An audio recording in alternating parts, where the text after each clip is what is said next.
Hall of Famer Tito Santana, hoping to give. Hello, hey guys, just 10 here with the old 5 Wrestling. What's your opinion? And something like that than I have ever found.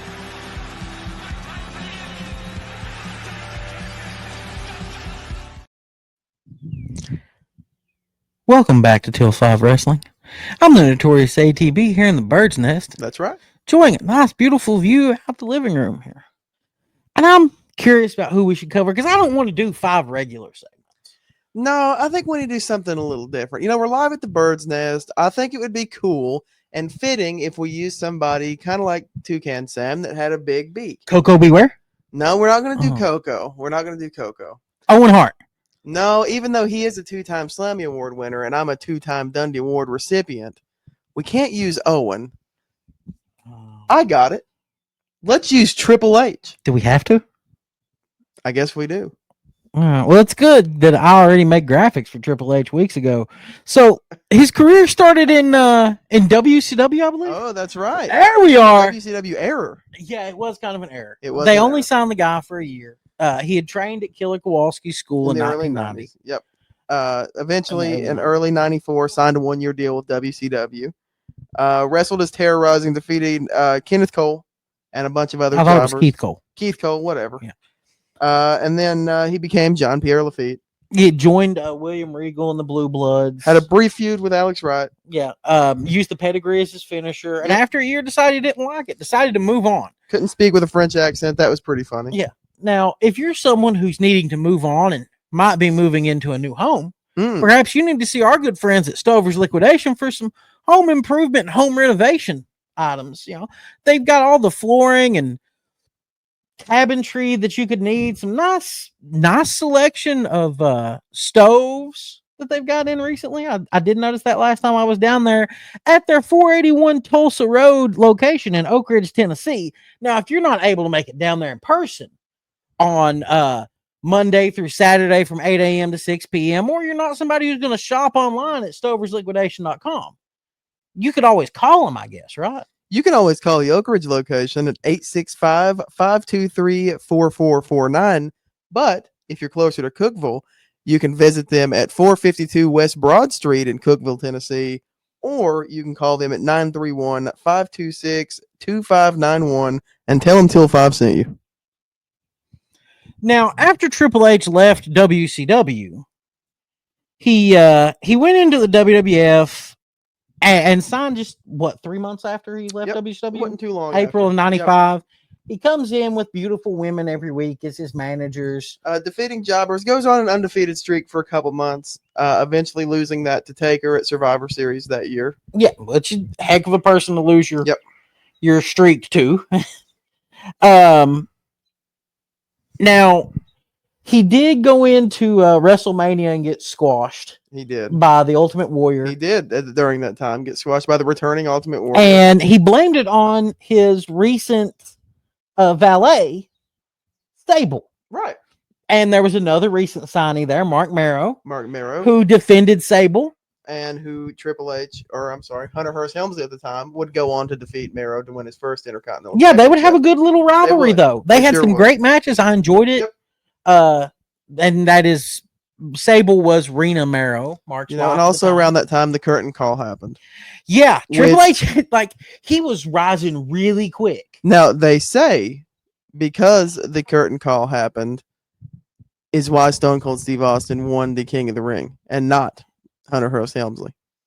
Well, I mean, let's remember that in January, he lost to Duke the Dumpster, Drowsy, whatever, on the free-for-all in front of the Royal Rumble. I mean, Triple H, he was punished. But you know what? That's fine, because after the curtain call kind of settles down a little bit, he begins getting managed briefly by Mr. Perfect, which is actually when he beat Mark Marrow for the Intercontinental Championship. We jumped ahead a little early there.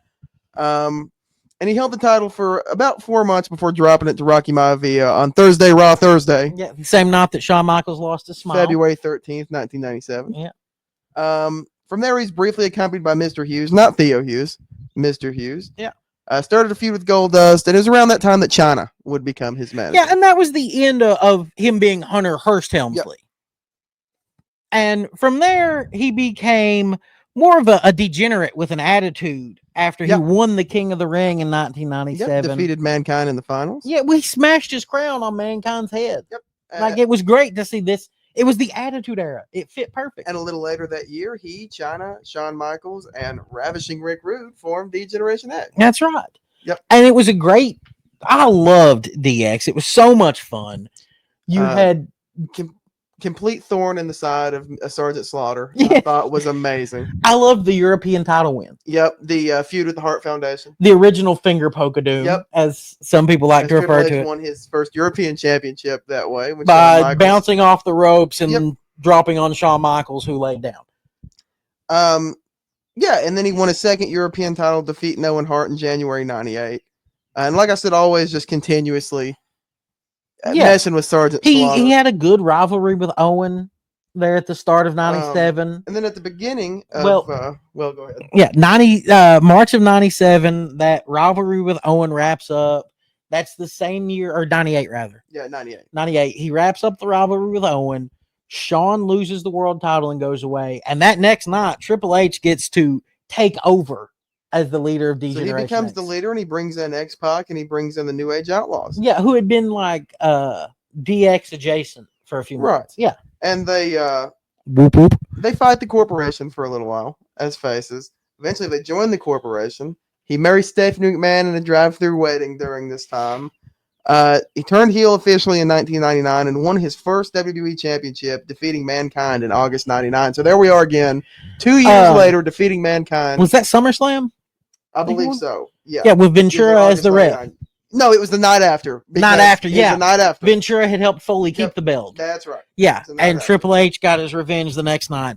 Now, from there, we really saw him kind of embrace the more cerebral side. We saw an evolution of the game. When he became such a golden star, he won all the titles. He pretty much consistently had a world title. And a great spot that you can really pinpoint that is around September 1999.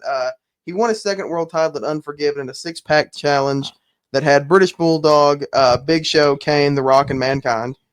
And then by January 2000, he was calling himself the Game.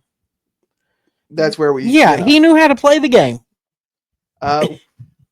Won another title, defeating Big Show on Raw that January. Goes on to have an amazing feud with Mick Foley. The more that I think about it, the more Triple H really is one of the GOATs. Yeah, he is. I mean, because even right after the Foley stuff, he starts bouncing the title back and forth with The Rock and Chris Jericho. Yeah. During the Undisputed I feel like run. Triple H, he was the B-plus player of his era. He was great. He really, like, The Rock and Jericho, Mankind, all of us. Stone Cold. Yeah, those are our favorites. And Triple H just feuded with all of them. He was there. Yeah, he was there for all. Great work. Yeah, all of his feuds were fun. And that brings us really into 2001, where in early 2001, he forms a two-man power trip with Stone Cold Steve Austin. Nobody really enjoyed. It didn't make sense because here's my... Okay. Here we go. Yeah, I'm going to get notorious for a minute and complain about this garbage. Because you had in, 1999, Triple H has Rikishi try to run over Stone Cold Steve Austin. Stone Cold Steve Austin gets ran over by a car and is out of professional wrestling for a year. He shows up after a year, lifts Triple H up on a forklift and squashes it. But 3 months later, they're besties holding the tag team titles together. It's all good. Bullshit. It's all good. Well, that's fine because it didn't last too long because in May 2001, he tore his left quad. Well, and that's what he deserved for that garbage. And that wrote us right out of the Attitude Era. But to his credit, that let him avoid the invasion. And he would return in January of 2002 as a face, where he would go on to feud with his lifelong best friend, Triple H. Or Shawn Michaels, rather. Yeah. Good God. And that was some great stuff. They had excellent matches. SummerSlam it was teased that they were going to be DX. Yeah.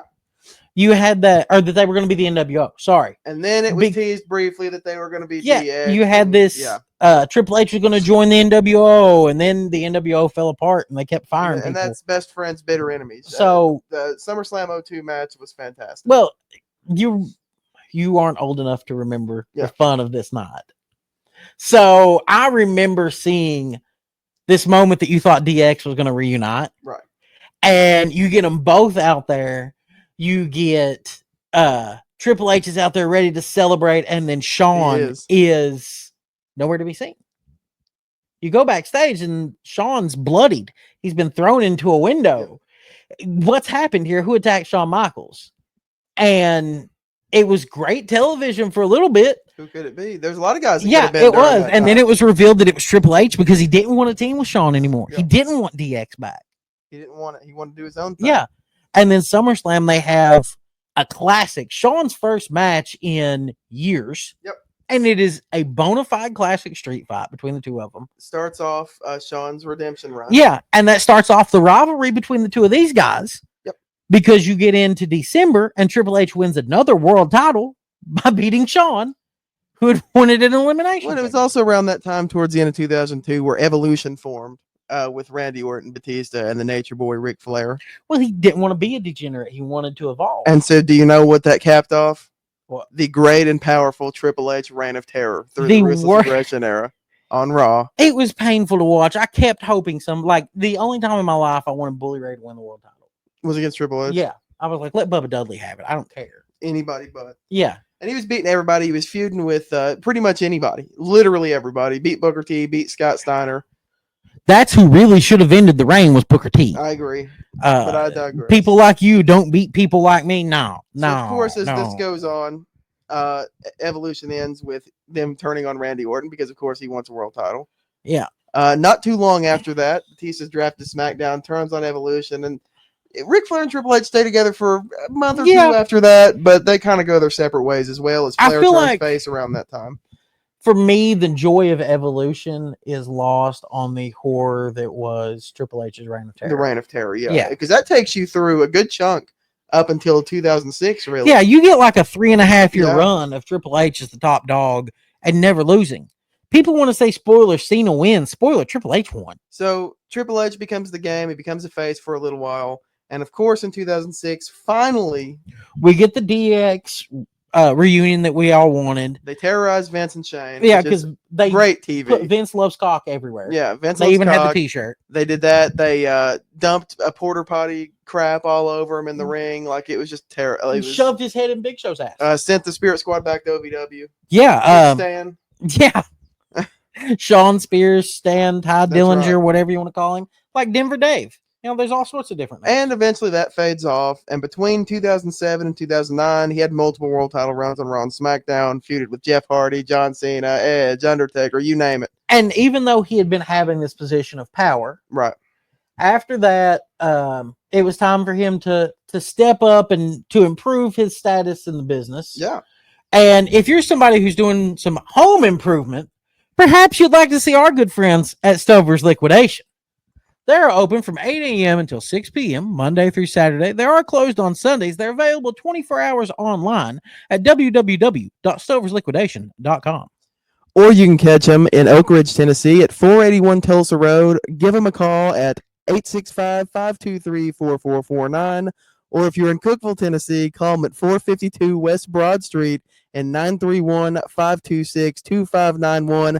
Denver Dave really loves them, and go check them out. Tell them Till 5 and Dave Denver sent you. So we get into 2011. So that brings us to our final segment of the show. It is the Boss era. The Boss era. In 2011, he becomes the COO of WWE. Yeah. Yeah. And he legitimately has all the power. He has these classics with The Undertaker. Yep. Has some good stuff with Brock Lesnar. Yeah, he doesn't have bad matches. No, not at all. They're spaced out more as he's getting older. 2013, the Authority formed. That's a thing that happens. Rollins becomes his protege. They feud with Daniel Bryan. He feuds with Sting. Yeah, we beat Sting at WrestleMania, which was kind of an odd. Like, I feel like it'd have been better if you put Sting and Triple H against like Hall and Nash. Yeah, that would have made more sense if we wanted to go that route. But you end up you get, and he keeps doing this. He wrestles sporadically. You get to 2016, and in January of 2016, Triple H made his return to the Royal Rumble, and won the vacant WWE World Heavyweight Championship after eliminating Roman Reigns and then last eliminating Dean Ambrose. Yeah, he come in and dumped out two of the top guys. I believe that was they were building up from the Shield. That was his 14th and final world title. In an unannounced Royal Rumble. I think he would have broken Flair's record if he hadn't had a heart attack. Probably. Or at least would have tied it. And he had a couple more sporadic matches after that. But he wrestled a tag match in Japan. Was his final match? I remember it was in Saudi Arabia. Was it? No. Yeah. I'm talking about the DX versus Brothers. The last televised match was DX against the Brothers of Destruction. Yeah. Which was, I mean, if none of them had ever wrestled again after that, it would have been fun. That would have been okay. Yeah. But the fact that Taker still wrestled again kind of sours. Kane, I think, wrestled after that. Yeah. Everybody but Shawn. Well, yeah. And, yeah. But and now we've got him going into the Hall of Fame. Honestly, he's led the WWE to bigger heights than they've ever been. Yeah, and in 2022, he's promoted to the chief content creator or content officer of the company. Basically runs the show now. He's maintained the role after it was acquired by Endeavor in 2023, and he still makes sporadic appearances. Yeah, he still pops up. He's still running the show backstage. Yeah, absolutely. He's there every Triple week. H loves wrestling. He's always going to love it, just like we're always going to love wrestling. We love wrestling. And that's 5 solid segments on Triple H. We hope you've enjoyed these 15 minutes or so with just Tan and the Notorious ATB. That's right. We'll catch you on the flip We'll side. catch you on the flippity flip.